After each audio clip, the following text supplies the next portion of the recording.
Everyone. तो आज हम अपना नया टॉपिक शुरू करने वाले हैं इकोलॉजिकल पिरामिड्स। तो इकोलॉजिकल पिरामिड्स क्या चीज़ है?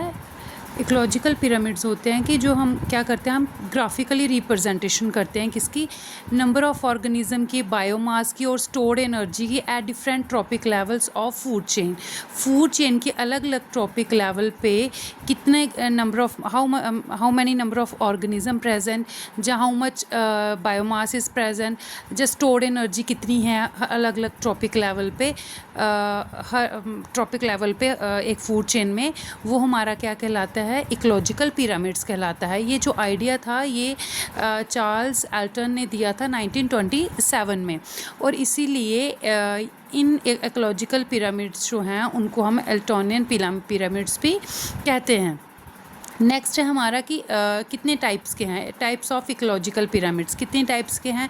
देखो हम पिरामिड को नंबर के साथ भी कंसीडर करेंगे, बायोमास के साथ भी कंसीडर करेंगे और एनर्जी के साथ भी कंसीडर करेंगे। यही तीनों चीज़ें हम ग्राफिकली रिप्रेजेंट करेंगे डिफरेंट ट्रॉपिक लेवल की पे कि क्या कितनी कितनी नंबर हैं या कितना बायोमास है, कितना एनर्जी है।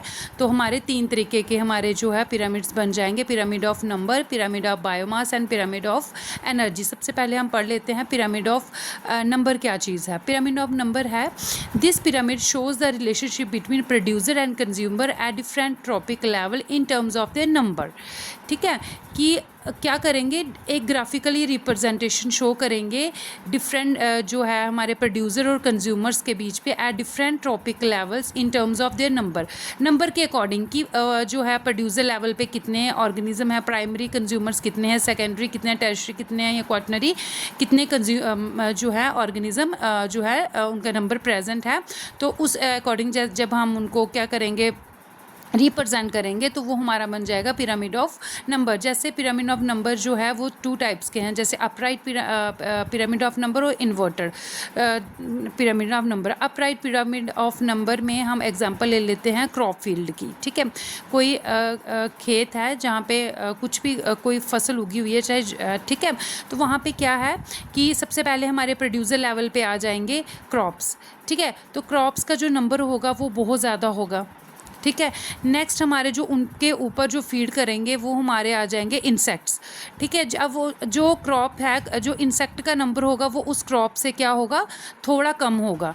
नेक्स्ट जो आ जाएंगे हमारे फ्रॉग, जो उन इंसेक्ट को फीड करेंगे, उन जो फ्रॉग है तो वो उनका नंबर क्या होगा, उन इंसेक्ट से थोड़ा कम होगा। नेक्स्ट है हमारे स्नेक जो फ्रॉग को खाएंगे तो उनका नंबर फ्रॉग से थोड़ा कम होगा। और जो हॉक जो टॉप जो हमारे कॉटनरी या टॉप कार्निवोर होंगे तो उनका नंबर जो वो स्नेक खा रहे होंगे जैसे भी होगा तो उनका नंबर टर्शियरी कंज्यूमर्स जो होंगे उन पे डिपेंड होंगे तो उनका नंबर उनसे क्या होगा, कम होगा। तो इस वजह से ये जो पिरामिड है, क्रॉप फील्ड में जो पिरामिड बनता है हमारा, वो कौन सा बनता है, हमारा अपराइट पिरामिड बनेगा।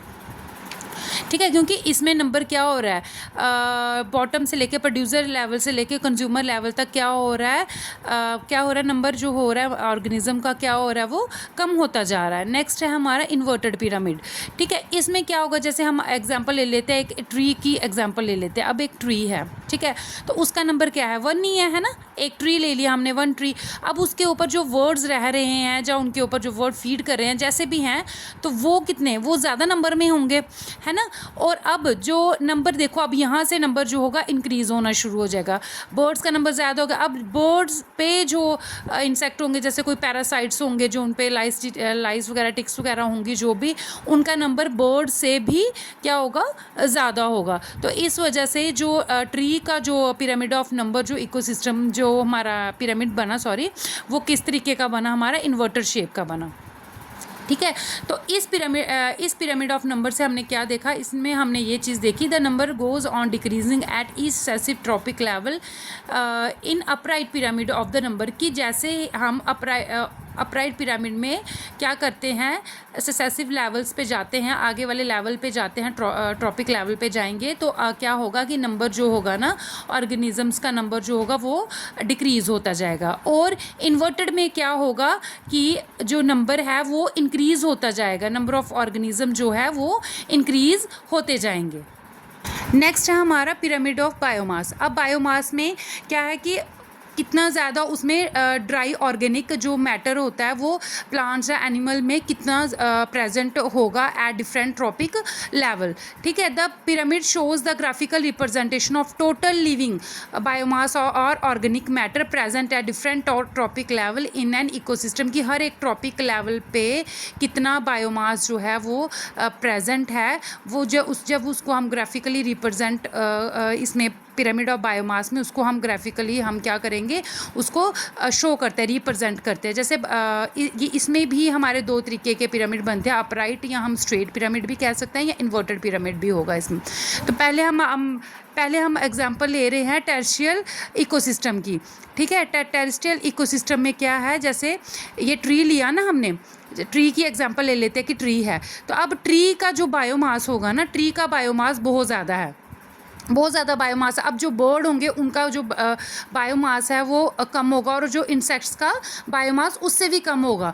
ठीक है, तो इससे हमने ये देखा कि जो पिरामिड ऑफ बायोमास है इसमें क्या होगा कि जो अगर ट्री के केसेस में हमने देखा, टेरेस्ट्रियल इकोसिस्टम अगर हमने ट्री का केस लिया एक, तो उसमें देखा कि बायोमास जो है अपराइट में क्या हो रहा है, डिक्रीज़ हो रहा है।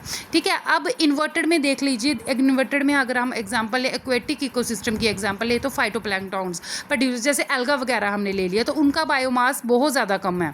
ठीक है, उनका बायोमास बहुत कम होगा, जो उनके ऊपर जो फीड कर रही हैं फिशेस, स्मॉल फिशेस फीड कर रही हैं, उनका बायोमास उससे थोड़ा सा ज़्यादा होगा। और नेक्स्ट जो है लार्ज फिशेस हैं, उनका बायोमास इस स्मॉल फिशेस से भी ज़्यादा होगा। इसलिए ये जो है इसकी इन्वर्टर शेप बनी है कि जो बायोमास है क्या होगा, जब हम अपराइट जाएंगे तो इंक्रीज़ होगा, यहाँ पे अपराइट अपवर्ड जब आगे जाएंगे तो हमारा क्या होगा, इंक्रीज़ होगा, और अपराइट में क्या होगा, बायोमास क्या होगा, हमारा डिक्रीज़ होता जाएगा। नेक्स्ट हमारा है पिरामिड ऑफ एनर्जी। इसमें क्या शो करेंगे, ग्राफिकली हम शो करेंगे, रिप्रेजेंट करेंगे डिफरेंट ट्रॉपिक लेवल पे कितनी कितनी एनर्जी जो है वो स्टोर्ड है। तो प्रोड्यूसर्स जो हैं, हम कंसीडर करते हैं कि प्रोड्यूसर्स जो है ना, इनके पास मैक्सिमम जो एनर्जी है, प्रोड्यूसर्स के पास जो होती है सबसे मैक्सिमम एनर्जी जो होती है किस लेवल पे होती है, प्रोड्यूसर लेवल पे होती है। ठीक है, नेक्स्ट है कि जो हमारे कंज्यूमर्स हैं ना, तो जब वो इन पे फीड करेंगे तो क्या करेंगे, 10% एनर्जी जो है वो आगे क्या कर सकते हैं, वो जो है स्टोर करके रखते हैं, बाकी जो 90% जो एनर्जी है वो यूटिलाइज़ कर लेते हैं और यूटिलाइज़ करके उसको वापस किस में भेज देते हैं, इन्वायरमेंट में भेज देते हैं। जैसे ये है प्रोड्यूसर लेवल पे हमारे पास 1000 कैलोरी एनर्जी है। अब जो प्राइमरी कंज्यूमर इस पर फीड करेंगे वो 10% एनर्जी ही जो इसकी है वो जो है वो यूज़ कर पाएंगे। अब इस 10% सेकेंडरी कंज्यूमर जो हैं उसका जो 10% होगा तो वो कितना बनेगा, हमारा 0.1% बनेगा। अब जो टेरिशरी कंज्यूमर है उसका अगर हम 10% लेके चलें तो उसका कितना बन जाएगा, 0.01% बन जाएगा। तो इसका यही मतलब है द कंज्यूमर, जैसे प्राइमरी सेकेंडरी और टर्शरी कंज्यूमर है, यूटिलाइज 90% ऑफ एनर्जी, 90% एनर्जी जो है वो यूटिलाइज़ कर लेते हैं, और जो 10% एनर्जी जो नेक्स्ट टॉपिक लेवल के लिए वो बच जाती है। नेक्स्ट है हमारा कि यहीं से हमें और ये जो है ना एनर्जी का, ये हमेशा अपराइट पिरामिड होगा बनेगा इसमें इन्वर्टेड पिरामिड नहीं होगा, क्योंकि क्या होगा कि बेस लेवल पे, प्रोड्यूसर लेवल पे ही जो एनर्जी है वो मैक्सिमम हमारी होती है, और इसमें हमेशा जो है एनर्जी जो है जब हम नेक्स्ट टॉपिक लेवल पे जाएंगे तो वो कम होती जाती है। इसलिए हमेशा इसका जो पिरामिड ऑफ एनर्जी का जो हमारा जो ग्राफ बनता है, जो पिरामिड बनता है वो अपराइट ही बनेगा हमेशा। Thank you.